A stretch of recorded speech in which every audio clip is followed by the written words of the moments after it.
Assalamualaikum warahmatullahi wabarakatuh. Perkenalkan, kami dari kelompok 6.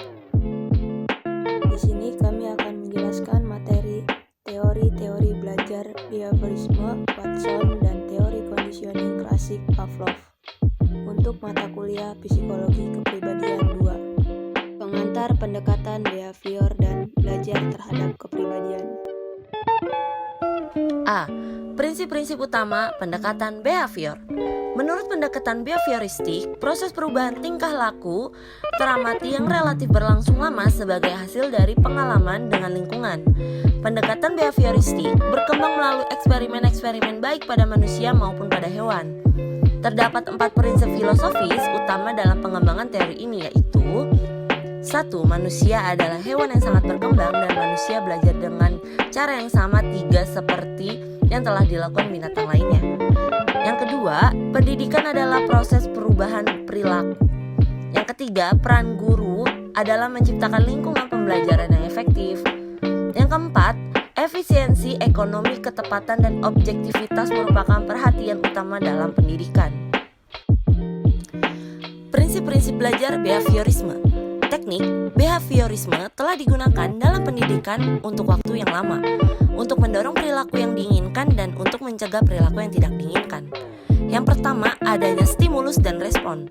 Stimulus adalah apa saja yang diberikan guru kepada siswa, misalnya alat peraga, gambar, atau carta tertentu dalam rangka membantu belajarnya.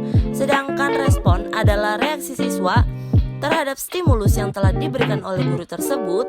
Reaksi ini haruslah dapat diamati dan diukur. Terus yang kedua, di sini ada reinforcement atau yang biasa disebut penguatan.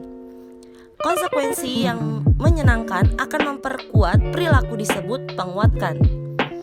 Sedangkan konsekuensi yang tidak menyenangkan akan memperlemah perilaku tersebut dengan hukuman punishment.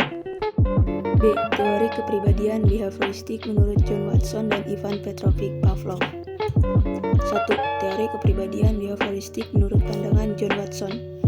Menurut Watson, dalam beberapa karyanya, psikologi haruslah menjadi ilmu yang objektif. Oleh karena itu, ia tidak mengakui adanya kesadaran yang hanya diteliti melalui metode introspeksi. John Watson tidak mempercayai unsur hereditas atau keturunan sebagai penentu perilaku. Perilaku manusia adalah hasil belajar sehingga unsur lingkungan sangat penting. Jadi menurut pandangan John Watson adalah perilaku manusia ditentukan oleh faktor eksternal. 2. Teori kepribadian behavioristik menurut pandangan Ivan Petrovich Pavlov. Ivan Petrovich Pavlov mengemukakan bahwa dengan menerapkan strategi ternyata individu dapat dikendalikan melalui cara stimulus alami dengan stimulus yang tepat untuk mendapatkan pengalaman respon yang diinginkan. Sementara individu tidak menyadari bahwa ia dikendalikan oleh stimulus yang berasal dari luar dirinya. Strategi Pavlov ini individu dapat dikendalikan melalui cara mengganti stimulus alami dengan stimulus yang tepat untuk mendapatkan pengulangan respon yang diinginkan. Struktur kepribadian menurut pandangan Pavlov terbagi atas 2 bagian, yaitu pertama, tingkah laku responden atau responden behavior, yaitu respon yang dihasilkan organisme untuk menjawab stimulus secara spesifik berdasarkan respon yang diberikan, seperti mengeluarkan air liur ketika melihat makanan. Yang kedua, tingkah laku operan atau operan behavior, yaitu respon yang dimunculkan organisme tanpa adanya stimulus spesifik yang langsung memaksa terjadinya respon itu. Pandangan behavioristik terhadap sains kepribadian.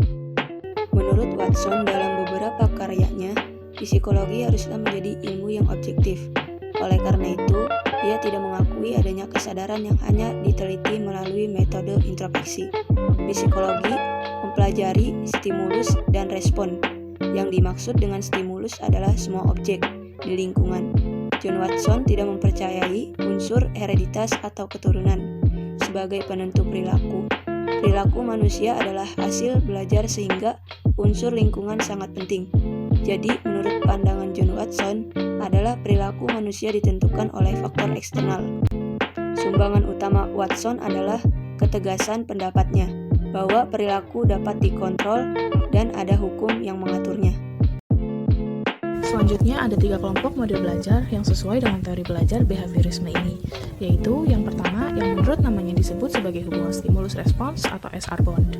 Yang kedua ada pembiasaan tanpa penguatan atau conditioning with no reinforcement, dan yang terakhir ada pembiasaan dengan penguatan atau conditioning through reinforcement. Sesuai dengan pandangan bahwa tingkah laku merupakan hasil belajar, maka perkembangan tingkah laku manusia terkait erat dengan prinsip-prinsip belajar, yaitu bahwa tingkah laku manusia dapat dilihat dari 2 sisi, yaitu kondisi tingkah laku yang mendahului dan tingkah laku yang menyertai atau akibat yang menyertai tingkah laku. Juga ada kepribadian yang sehat menurut behavioristik, diantaranya yang pertama memberikan respon terhadap faktor dari luar, seperti orang lain dan lingkungannya. Yang kedua ada bersifat sistematis dan bertindak dengan dipengaruhi oleh pengalaman. Yang ketiga sangat dipengaruhi oleh faktor eksternal, karena manusia tidak memiliki sikap dengan bawaan sendiri. Yang keempat ada menekankan pada tingkah laku yang dapat diamati dan menggunakan metode yang objektif.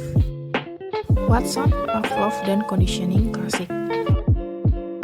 Yang pertama ada teori behaviorisme Watson. Behaviorisme adalah sebuah aliran dalam psikologi yang didirikan oleh John B. Watson pada tahun 1913 yang berpendapat bahwa perilaku harus merupakan unsur subjek tunggal psikologi. Behaviorisme ingin menganalisis bahwa perilaku yang tampak saja yang dapat diukur, dilukiskan, dan diramalkan. Behaviorisme memandang pula bahwa ketika dilahirkan, pada dasarnya manusia tidak membawa bakat apa-apa. Manusia akan berkembang berdasarkan stimulus yang diterimanya dari lingkungan sekitarnya. Lingkungan yang buruk akan menghasilkan manusia yang buruk, dan lingkungan yang baik akan menghasilkan manusia yang baik. Aliran behaviorisme mempunyai 3 ciri penting, yaitu yang pertama menekankan pada respon-respon yang dikondisikan sebagai elemen dari perilaku, yang kedua menekankan pada perilaku yang dipelajari daripada perilaku yang tidak dipelajari. Behaviorisme menolak kecenderungan pada perilaku yang bersifat bawaan, dan yang terakhir memfokuskan pada perilaku binatang. Menurutnya tidak ada perbedaan alami antara perilaku manusia dan perilaku binatang. Lalu yang kedua ada teori Pavlov tentang conditioning klasik.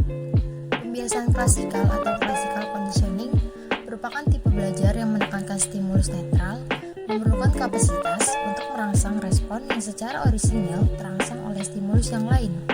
Proses ini juga dinamakan respondent conditioning, yang pertama kali diperkenalkan oleh Ivan Pavlov pada tahun 1903.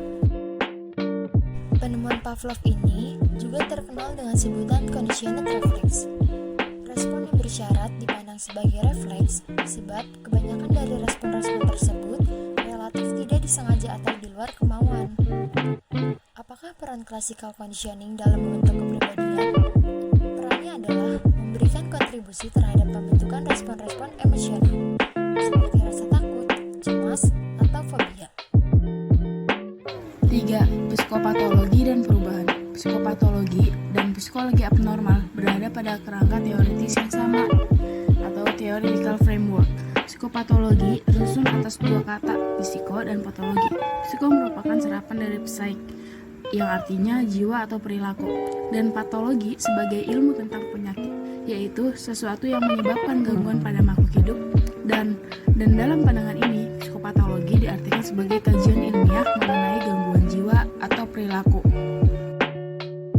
Mai memandang psikopatologi sebagai kurangnya komunikasi, ketidakmampuan terganggu secara psikologis, menyangkal takdir mereka sehingga mereka kehilangan kebebasan. Mereka mengambangkan gejala-gejala neurotik tidak untuk mendapat kebebasan mereka, tetapi untuk melepaskannya. Gejala-gejala tersebut dapat bersifat sementara, seperti ketika stres menghasilkan rasa sakit kepala, atau mereka dapat menjadi relatif. Sementara seperti ketika pengalaman masa kecil mengakibatkan sikap apatis dan kekosongan. Psikopatologi yang dialami oleh Philip terikat dengan lingkungan di masa awal kehidupan, dengan ibu yang terganggu dan kakak yang skizofrenia. Kesimpulan yang dapat kita ambil dalam materi hari ini adalah dalam belajar mempelajari kepribadian, yang penting adalah input yang berupa stimulus dan output yang berupa respon. Proses yang terjadi antara stimulus dan respon tidak penting untuk diperhatikan, karena tidak dapat diamati dan tidak dapat diukur. Yang dapat diamati adalah stimulus dan respon. Behaviorisme tidak bermaksud mempersalahkan norma-norma pada manusia. Apakah seorang manusia tergolong baik, tidak baik, emosional, rasional, ataupun irasional. Belajar dalam teori behaviorisme dikatakan sebagai hubungan langsung antara stimulus yang datang dari luar dengan respon yang ditampilkan oleh individu. Respon tertentu akan muncul dari individu jika diberi stimulus dari luar. Belajar merupakan akibat adanya interaksi antara stimulus dan respon.